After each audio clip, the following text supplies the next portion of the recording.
Les amis, bonjour, Harry Mariette, expert en Krav Maga.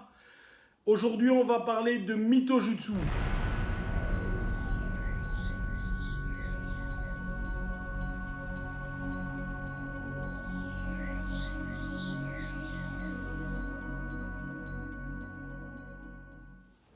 Voilà, il y a une polémique qui est plutôt franco-française d'ailleurs, qu'on ne retrouve pas ni en Belgique, ni dans l'Europe, ni aux États-Unis, qui met en opposition les sports ou les disciplines ou les arts martiaux, je ne sais pas comment je peux le dire, où on frappe, où on frappe, et la self-défense. Où effectivement, d'un côté, on aurait les gens qui détiennent la vérité ultime, et de l'autre côté, on aurait des gens qui vendent du rêve et qui, en plus de vendre du rêve, n'y connaissent rien, sont mauvais, etc. etc. À ce niveau-là, il y a un champion français que je respecte et qui est vraiment un grand champion, qui s'appelle Cyril Diabaté, qui s'exprime très souvent là-dessus. Et en plus de ça, il a pris une de mes vidéos et il a fait un commentaire comme quoi c'est de la branlette, etc. Je laisse son commentaire. Moi, j'ai l'occasion de ne pas m'exprimer comme il s'exprime, mais chacun s'exprime comme il veut, il n'y a pas de problème. Et j'ai un problème, j'aimerais bien lui répondre, mais curieusement, ma réponse est étonnante parce que je trouve qu'il a raison. Alors je vais m'expliquer. Il a raison, mais il manque de nuances. Mais, en tout cas, c'est mon avis, bien sûr. Tout d'abord, une petite parenthèse sur la vidéo où j'avais mis, qui a généré cela, qui était pourquoi est-ce que je ne fais pas de boxe taille. Et j'expliquais qu'en réalité, personnellement, j'avais un problème à frapper sur les gens simplement pour le plaisir de le faire. Voilà. Et que techniquement, j'avais un ou deux problèmes sur une technique. Mais globalement, je trouvais ça fantastique comme sport. Et je réitère ce que j'ai dit. Si vous regardez la vidéo, vous allez voir, c'est ce que je dis en substance. Bon, certains ont trouvé horrible que je puisse juger la boxe taille ou d'autres boxes. Enfin, peu importe, c'était pas directement sur la boxe taille, mais c'était sur les sports où tu frappais. Et on cru utile de réouvrir Nuremberg pour moi. Bon, je veux bien, mais en même temps, c'est les mêmes personnes qui crachent ouvertement sur le Krav Maga, c'est un sport nul, etc. Eux peuvent le faire, moi je ne peux pas le faire. Donc vous avez compris. Je vais revenir sur Mythojutsu juste après, et je vais faire cette parenthèse parce qu'elle est vraiment importante. Je trouve qu'il a raison, parce qu'effectivement, il y a deux choses. Il y a une école où tu apprends la vérité durement. Quoi qu'on en dise, quand tu fais de la boxe taille, tu dis des choses, tu mets les gants, ben non seulement tu les dis, mais il faut les montrer. Et un coup, ça fait mal. Et eux, ils le savent, et ils le savent mieux quiconque. Un coup, ça fait vraiment mal. Et puis, tu as d'autres écoles où on t'explique que voilà, tu vas mettre un coup dans le visage, un crochet ici, là, là, là, là, là, là, là, là. Et là, tu sauras te défendre. Et alors, effectivement, ces personnes-là parle de Mythojutsu. Surtout qu'en plus, les personnes qui t'expliquent que tu fais 35 coups d'affilée te vendent le programme par correspondance 252 € et tu t'abonnes, etc. Il y a vraiment une démarche mercantile derrière. Alors moi, j'ai envie de dire, le mec me met dans le même panier. Ok, on ne se connaît pas, donc voilà, ok. Moi, je vais simplement dire ceci. En réalité, on est tous dans la même recherche.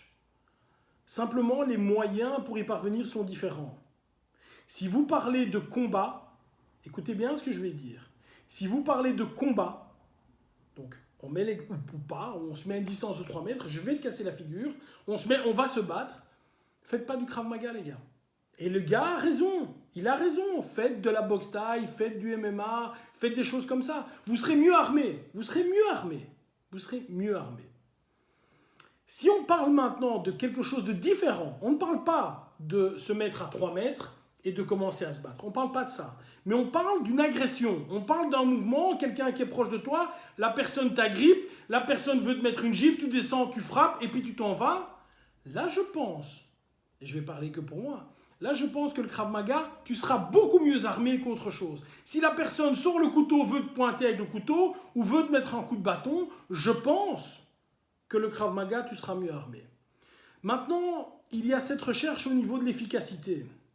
Qu'est-ce qui est le mieux? La boxe taille, le MMA, le jiu brésilien, le Krav Maga, le penchak, le machin, là. Vous Vous savez, mes amis, moi, il y a quelques années, j'ai rencontré un gars dans un bar, entre 50 et 60 ans, bedonnant. Et on parlait d'arts martiaux, et le gars était là, sympa, mais il était là. Et il nous dit, on était plusieurs personnes qui faisaient différents arts martiaux, des gars, je pense, qui savaient se débrouiller. Et vous savez, les gars, tout ce que vous faites, c'est des bêtises. Et le gars était tout à fait cool en nous le disant. Et il dit, vous savez, moi, je mets à 25 mètres 15 balles d'affilée dans la paume d'une main. Ça, c'est efficace, il me dit. Je vois ça avec du recul. Et je me dis, mais il a raison, le gars. Que cherche-t-on? Si tu veux être vraiment efficace, ne t'entraîne pas grand. Achète-toi un pistolet, tu seras efficace. Si c'est vraiment ça le but de ta vie, et de te dire, voilà, je veux absolument être le plus fort, achète-toi une arme, tu seras... Et personne, encore une fois, tu me mets l'arme ici, je peux peut-être essayer de faire quelque chose, en risquant ma vie 20 fois. Si tu es à 3 mètres, je peux faire ce que je veux, tu me tues évidemment, et tu tues n'importe qui. Est-ce que c'est vraiment ça qu'on recherche? On parle de combat aujourd'hui et on dit voilà, imaginons, et c'est le cas de la personne dont je parlais tout à l'heure, imaginons que tu sois un combattant de 2 mètres, de 120 kilos, tu t'es entraîné 30 ans de ta vie, tu es un super pro, un super pro, mais évidemment hein, que quand quelqu'un qui fait quoi qu'il fasse, tu es mieux armé dans la rue. Mais c'est pas ça qui m'intéresse moi. Moi ce qui m'intéresse, c'est le gars qui vit sa vie et qui est un gars normal et qui se dit à un moment, voilà, j'ai une agression, je n'ai pas envie de me battre avec cette personne. Moi, tout ce qui compte pour moi, c'est d'avoir une astuce pour m'en sortir, donner un coup pour que la personne puisse se freiner et repartir. Ça, c'est ce qui m'intéresse. Ça, c'est ce qui m'intéresse. Parce que sinon, on rentre dans une inégalité folle. Il suffirait donc, les amis, d'être comme Bob Sapp. Hein, je ne sais pas si vous voyez le bonhomme. Bob Sapp, c'est le mec qui fait 160 kilos et quasiment 2 mètres. Bon, ben alors évidemment, il faut dire, ben voilà, copain, génétiquement, tu es obligé de te laisser faire parce que tu sais pas. Mais c'est pas vrai. C'est pas vrai. Est-ce qu'une ménagère qui fait 50 kilos peut se battre ou peut espérer gagner contre un homme de 2 mètres et 150 kilos? Mais la réponse est non, les amis. La réponse est non. Je l'explique dans le poids et je le dis tous les jours. Maintenant, en imaginant que là, il y a un exemple d'ailleurs dans le monde du Krav Maga qui s'appelle Avivit Cohen. Elle a fait les... c'est une amie sur Facebook. Elle a fait les Fight Quest où à un moment elle donne un coup de coude à un des deux combattants et le gars était un peu scotché. Et donc, imaginons que vous preniez cette dame par le collet et que vous vouliez la frapper. Et que, au moment où tu prends cette dame, elle rentre avec ses doigts dans ses yeux à fond de caisse. Tu ne t'y attends vraiment pas, tu reçois les yeux. Elle aura évidemment le temps de fuir.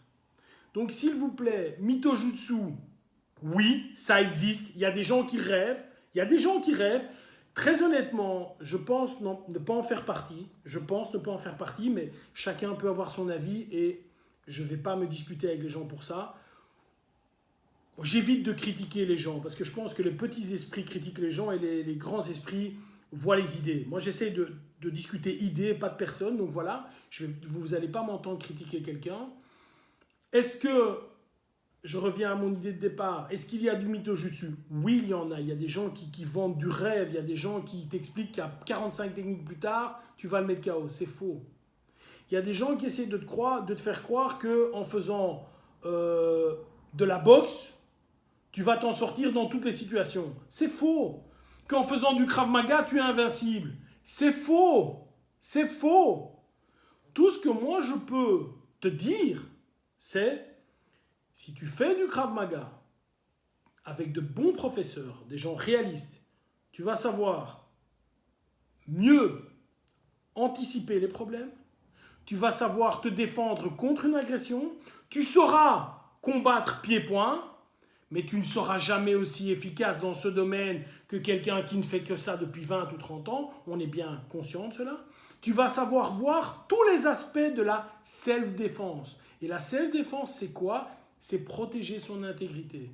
Quant à l'efficacité ultime, quel est le sport ultime? Est-ce que moi, ou est-ce que toi, tu es plus fort que moi? Est-ce que moi, je suis plus fort que toi? Très honnêtement, c'est une bête question. Si c'est vraiment ça que tu recherches et que tu veux vraiment, achète-toi un pistolet, comme disait le vieux juste avant, et tu auras la réponse. Ok les gars, donc simplement, je termine là-dessus. Entraînez-vous avec des gens sérieux et laissez les autres discuter. Bye bye.